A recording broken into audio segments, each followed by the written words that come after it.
Het is voor eerst de laatste dag dat er werken wordt aan de reconstructie van de merk in Dokkum. Het bouwterrein wordt klaarmaken voor de Christvakantie. De eigenaar van deze winkel aan de merk had een procedure in de gemeente Dongeren die al woen. Het gaat om ondernemer Leegstra van Gietjerk.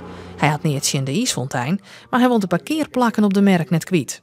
Het gaat Leegstra met name om de toekomst en dat dan meer dan de helft van de parkeergelegenheid verdwijnt. En dat is zeer schadelijk, net alleen nog voor Leegstra, maar voor een hele soort ondernemers in Dokkum.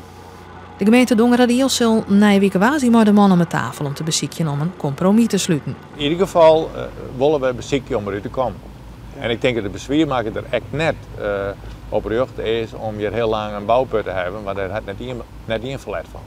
Als de partijen het na weekend het eens worden, bestaat de kans dat de werkinrichting en de ijsfontein net klaar binnen voor de officiële opening op 8 mei. Dat weet ik net, dat kan je nooit zeggen. En als we er net uitkomen, dan wordt het wat later en dan is dat net anders. Het kost het altijd extra geld, hoe volle weten we net. Maar je leest wat stil, dus ik ondernemer ken net erop. En hoe gauwer we weer terug kennen, hoe minder dat kost het.